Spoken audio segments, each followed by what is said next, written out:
Hey, this is the best time of the month because we get a chance to sit down and talk to our mayor, Mayor Tim Kelly.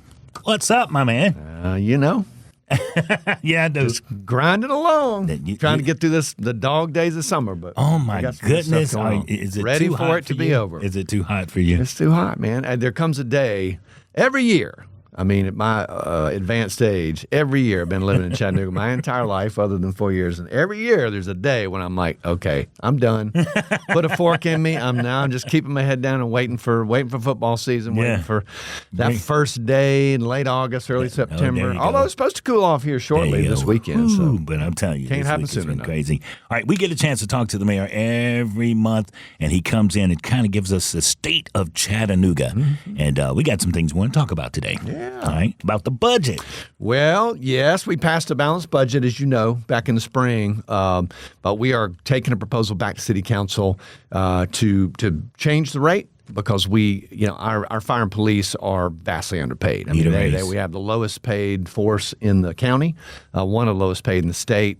Those guys, men and women, both do a heck of a job for us, and we have to keep a police and fire department that pays them fairly, and because that's the baseline of good government is just public safety, and our fire don't make nearly as much as police. So this proposal that we're asking to be funded is going to equalize the fire's pay and again bump police up because again the starting pay for police is the lowest anywhere around, and it's really become a problem.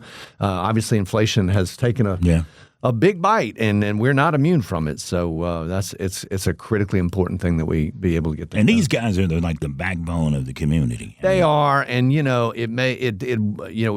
going to mean a modest increase for people, but you're talking about a bottle of water a day for most people. A buck a day probably is what this is going to amount to. Wow. Through property taxes. So we are dedicated to being very, very good stewards of the public's money. But this is just one of those things that's got to happen. Yeah. Needless to say, they do need it. They do need it. All right, let's talk about the library, Glenwood Center, Hart Hobbs. What is that?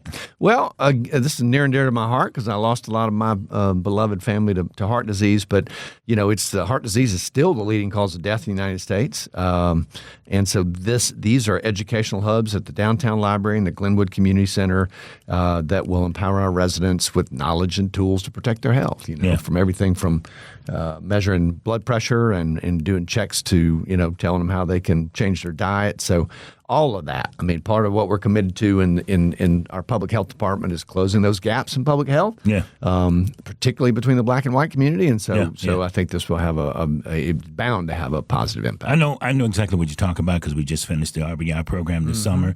And because of the centers, we were able to take the boys in and the young ladies to get their physicals. Yeah. Because over the summertime, it's just hard trying to get them in, and parents are working hard to try to get that done. And the fact that you guys had that set up and it was free. Yeah. It was amazing. Yeah. So appreciate that. That is what we're coming from a space when, community centers were, basically rec centers, which they still will be and always should be, but they can do more than that, and they will do more than that.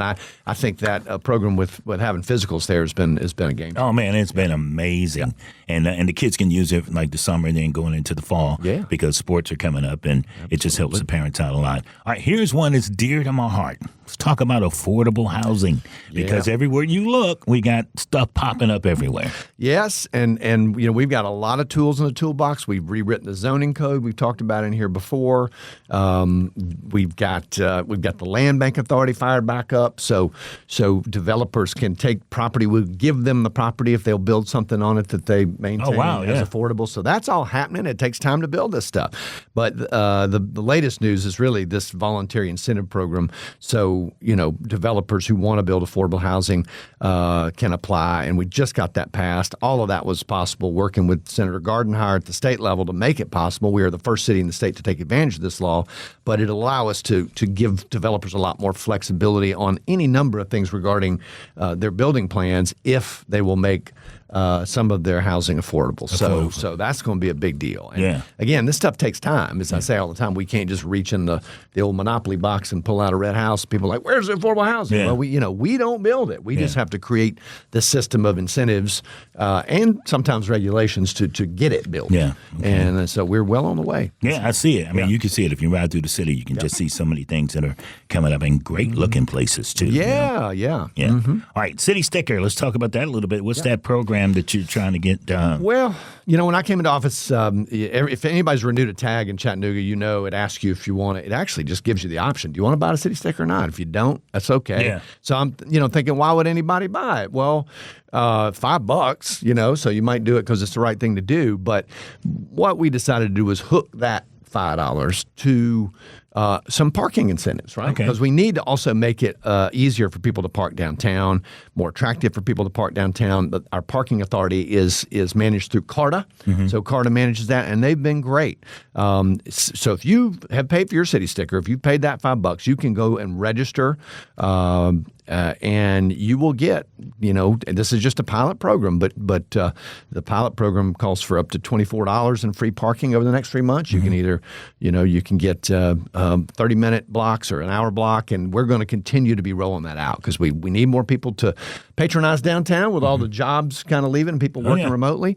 And, we need to make it just more convenient for businesses to thrive and people to come downtown. And we're also working hard with the private parking developers down there to make sure that they're behaving and not overcharging people. Right. So it's a work in progress, but we're making progress. We got a lot of stuff going on in our city, man. It's growing. Yeah. People are coming and moving here. A lot of people are moving in here, like you were just talking about the city, downtown being able to be, accessible to everybody. The airport is making some changes too. Now we got some direct flights going to some of these bigger cities. I think that's a big deal too. Yeah, that Spirit flight to New York, to Newark's a big deal because you fly to New York for $50 for the weekend. I mean, okay, everybody can relate to that, and so that's been great. And you'll see more. I mean, they're building. The fact that they're already having to build a new parking deck out there, which is going to be underway, is a big deal. And so, look, we're not going to catch Nashville or Atlanta, but we can get good enough to where people, want to fly out of Chattanooga. It's convenient enough for them to do it, and we're working on bringing fares down so that we're competitive with those cities. But again, I would remind people, if you have a choice where to fly, choose Chattanooga. Fly out of Chattanooga, because the more people fly out of Chattanooga, the better the air service will get. Yeah. And like you said, it brings the price down too. Sure it does. Instead of driving all the way to Atlanta or to Nashville. Well, yeah, and if you factor in the time and the headache and the traffic and the parking costs, if you go to Nashville, Atlanta, and park are astronomically higher than they are in Chattanooga. Yeah. All right, look, I just want to thank you because I just mentioned earlier that we just took like 56 kids down to Jacksonville for the RBI Regionals. That's awesome. And, I'm going to tell you about that program, man, that you have helped move along, and it's gotten so much better. We're playing at the University of Northern Florida. Awesome. And after the game is over, the head coach comes down and he says to me, "Who is that guy?" That's awesome. We're getting guys that are getting picked up. We got 2 guys that are going to want one. We played at Tennessee Wesleyan, and he got a scholarship up there. Awesome. So the program is working. That's awesome. And then we got guys that are graduating, and they're coming back, and they want to work with the program. And that's fantastic. Man, when you can pull your own fruit off the tree, you got it. You mean the program is working. Yeah, so I want to thank you. I want to thank Greta. I want to thank your staff in Jacksonville was amazing. Well, that's great to hear. Because moving all those kids around and feeding them, that is not an easy job. No, it's not. And they were on point. They did their job. So I just want to tell you. So well, thank you, man. Thank you. I mean, because we love it, and to see these kids compete against some of the best 18-year-olds in the country, it was rewarding. Fantastic. That's why I do it. Makes me proud to be the mayor. Yes, sir. Yeah. I'm glad you're the mayor too. All right. Hey, Mayor Tim Kelly, always when you come in here, you enlighten us, and we appreciate you, man. Thank you for being our friend. Thank you, bro. Okay. Yep.